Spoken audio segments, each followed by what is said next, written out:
Dear Honorable Vice President McMillan-Scott and Honorable Members of the European Parliament, my name is Tianyan Wang. As the world prepares to commemorate International Human Rights Day, I'd like to tell you about my father, Wang Binzhang, a political prisoner currently serving a life sentence in China. My father was the founder of the Overseas Chinese Democracy Movement. A medical doctor by training, he instead devoted his life to what he believed were basic freedoms long overdue to the Chinese people.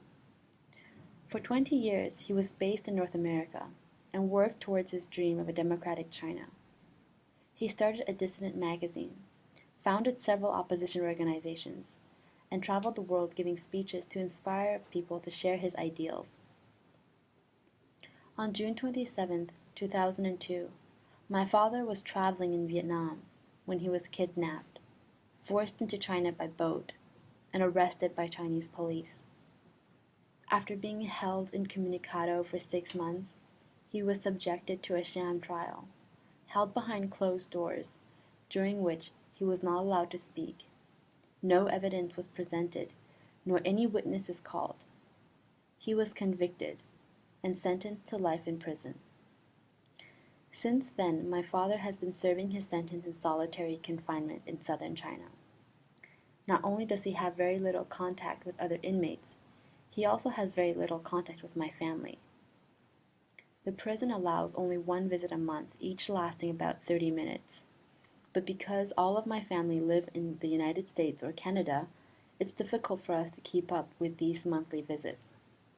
More problematic is the fact that many members of my family, including my mother and myself, are consistently being denied visas to go visit him. For my outspokenness on his behalf, I've been punished as the Chinese government has refused to grant me an entry visa for the past 5 years. Since his imprisonment, my family has worked tirelessly to try to win his freedom. With the assistance of lawyers, fellow activists, and friends, we tried to bring his case to the attention of the international community. But despite the support we've been able to mobilize, my father continues to languish in prison. My father will be turning 67 years old in a few weeks. The past decade of confinement has taken an irreversible toll on his physical and mental health, and we worry that his time is running out. While my aunts and uncles engage in sit-ins and hunger strikes, my siblings and I continue our own advocacy, each of us seeking effective channels for intervention on my father's behalf.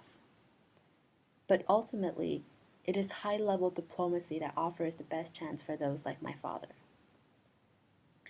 I therefore would like to take this opportunity to ask leaders of the European Parliament to remember my father, Wang Binzhang, and other individuals of the China 18 and their plights the next time you have an opportunity to meet with officials from the Chinese government. And I unabashedly ask you to raise my father's name and ask for his release on such occasions. I believe your personal intervention is my father's best chance for freedom. Thank you for taking the time to listen to my testimony and request, and for your heartfelt concern for my father and all political prisoners in China. Thank you for doing everything you can to help secure their release so that they may be reunited with their families.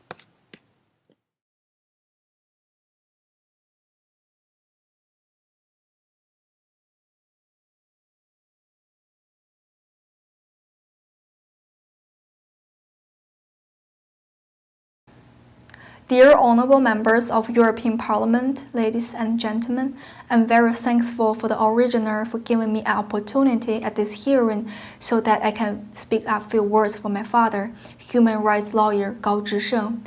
I'm very grateful for the European Parliament for caring about my daddy's case. I'm Authority Gao's daughter, Gege. I was born to a happy family with mom and daddy's loving care, and relatives and friends around. I've been very happy and never feel lonely. But at the age of 13, my life has turned upside down. On August 15, 2006, the policeman kidnapped my father and at my aunt's home in Shandong, just because my father's taking up and investigating some cases about a persecuted faith group. On the very same day, a group of policemen forcibly broke into an station at my house in Beijing. Since then, 6 to 7 policemen had stayed at my house each day and every day. The house arrested me, my mom, and my younger brother. And 24 hours a day and 7 days a week, including watching over our sleep and even going to the restroom. In order to monitor us tightly, they didn't allow me and my 3-year-old kindergarten brother to go to school. But under my mom's dad's protest of opening the gas stove, the policeman finally agreed to our rights of education, but still under the severe surveillance of policemen. I had to ride their police car to school every day. There were 6 or 7 policemen accompanying me to school. They always abusively insulted my father in the car. I remember that one day, on the way to school, there are 2 people talking among the sidewalks, and one policeman pointed at them and said, "Are they Gao Zhisheng and Hu Jia chatting over there?" And another policeman followed up immediately and said, "Yes, they're gay friends and they all lost widely."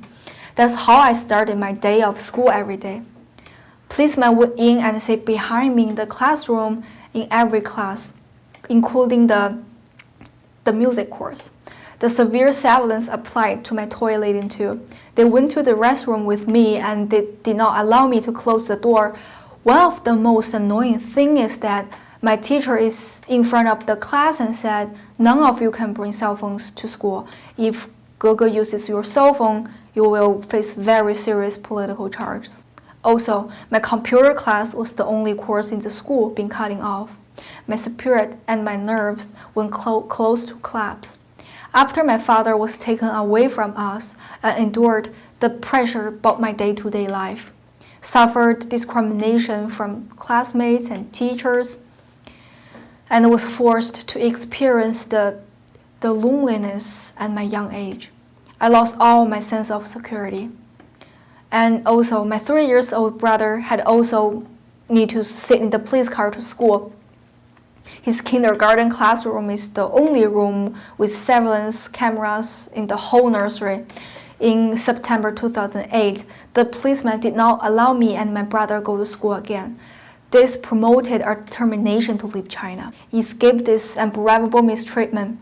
Partly for our education, at a friend's help, my mother took me and my brother to flee China and came to the United States, coming to this land of free. I don't feel any exciting because I miss my father so much. Combined with the accumulated worries about my father, I couldn't take it and I experienced a complete nervous breakdown. The first Christmas night in the United States, I was admitted into the hospital. I've been living here for almost 5 years, I guess.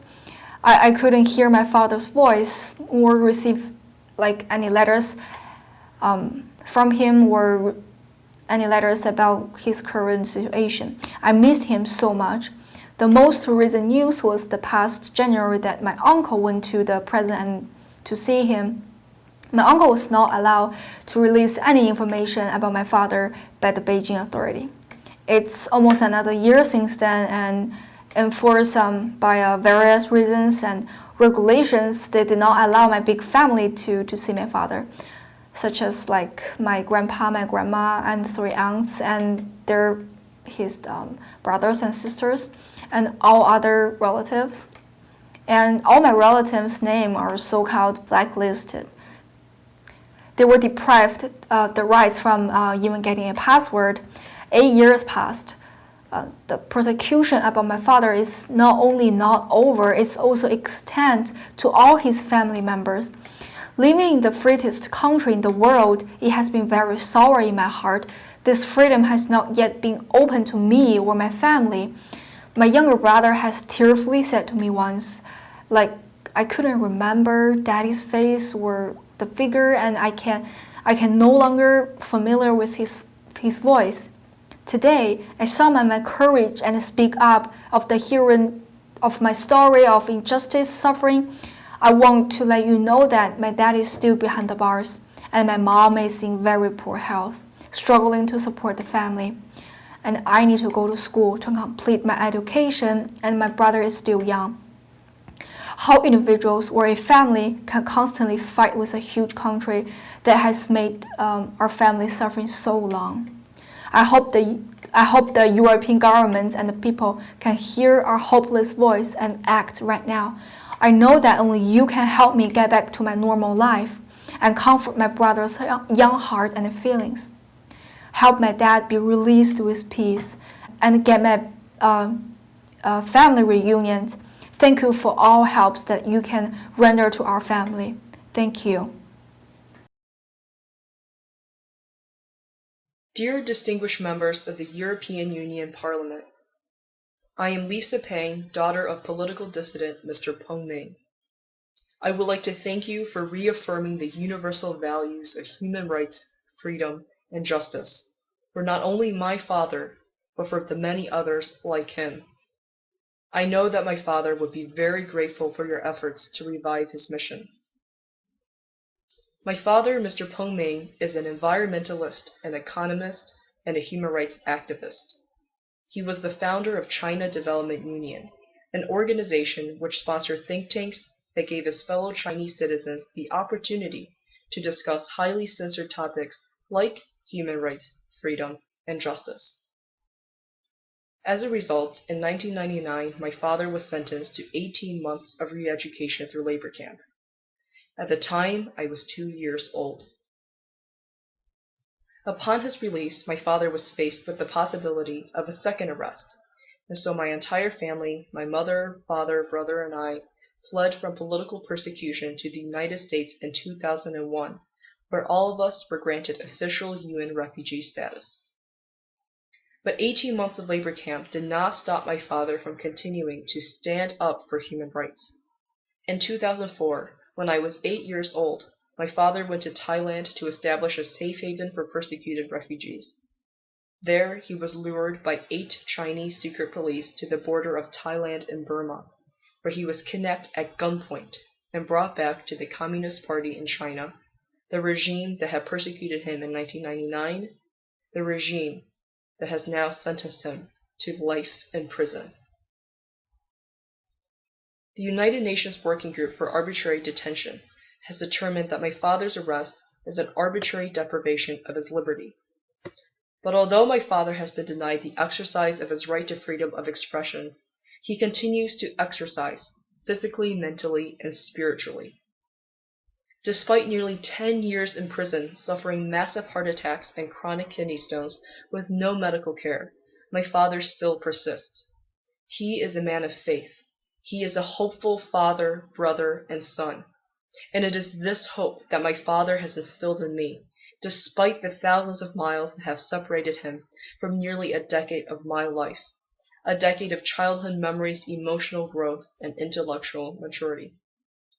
It is this hope that makes me optimistic about the future, about the possibility of telling my father in person how much we have all cared for him and his dream to secure human rights, freedom, and justice in China. I hope that my father will be given proper medical attention and visitation rights, and ultimately, I seek his release. And I know that my dream to be reunited with my father and my father's dream for his country will come true with your support, persistence, and affirmation of the universal and fundamental values of human rights, freedom, and justice. Thank you.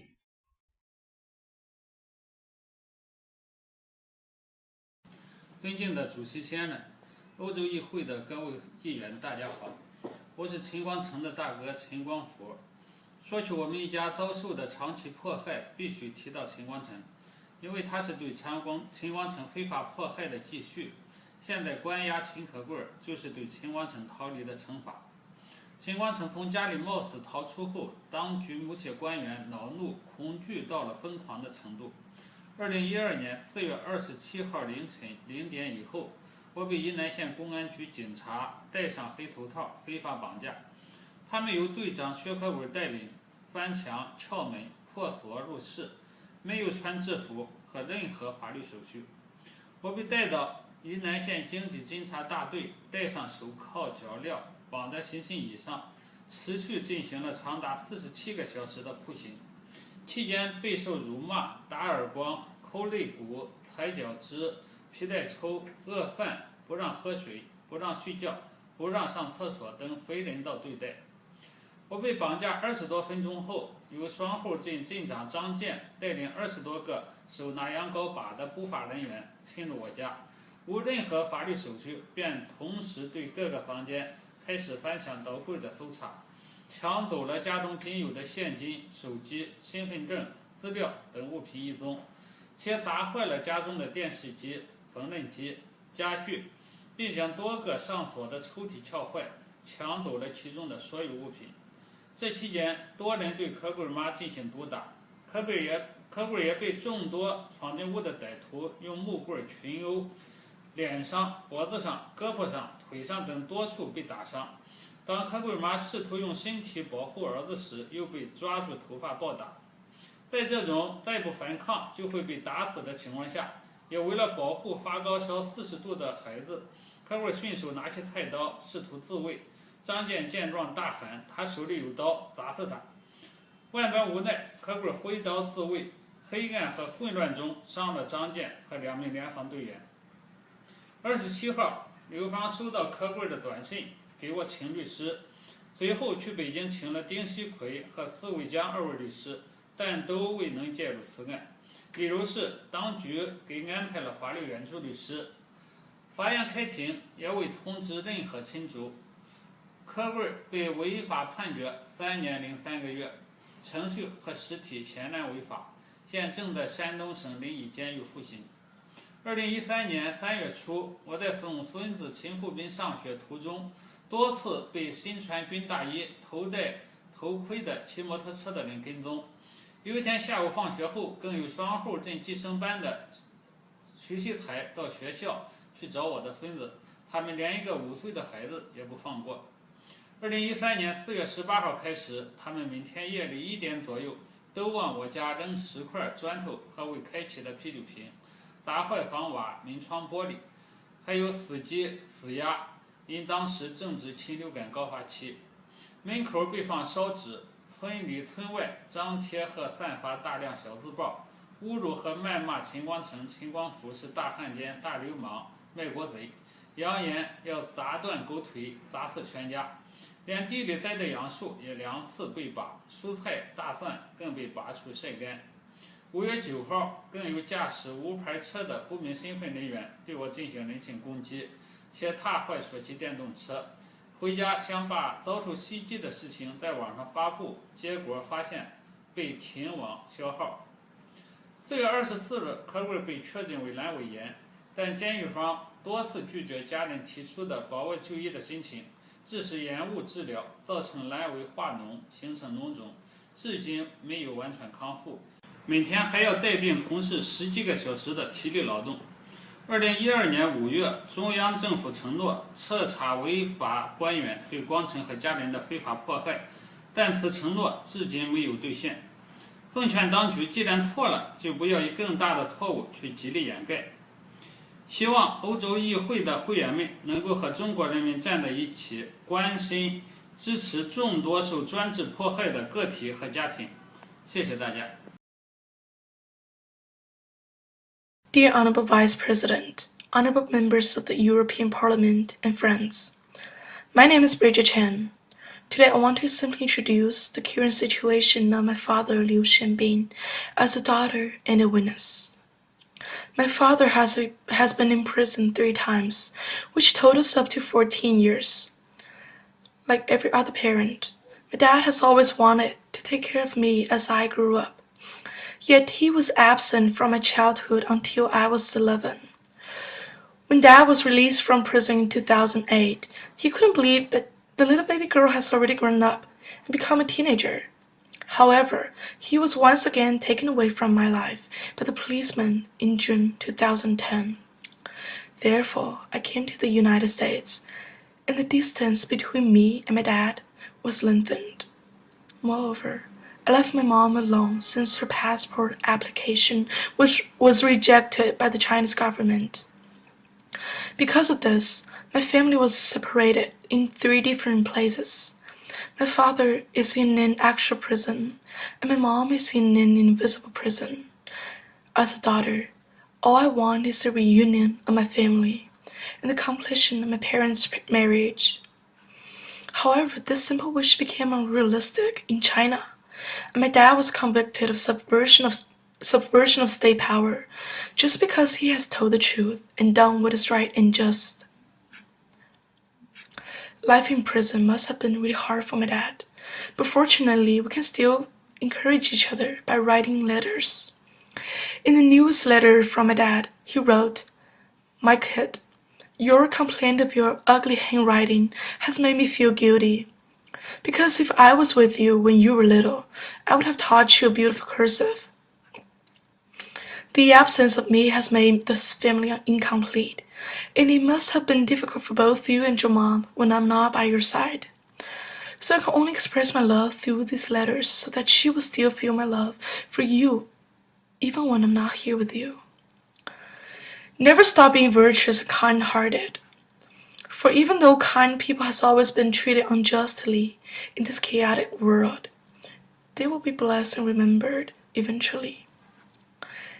At the end of the letter he writes, "Your happiness and confidence in the United States has comforted me. You know what? All a parent wants is to see his children live happily, healthily, and peacefully. Praise the Lord, and may He keep blessing you and protecting you, my kid." Like my dad has mentioned, kind people will be blessed eventually. I hope and believe one day my dad and those who have suffered for human rights and justice in the world as China 18 will eventually receive the freedom they deserve. And dear friends, they have to receive the freedom of both their bodies and souls. Please keep helping us to free all the prisoners of conscience and to keep justice in the world. Thank you.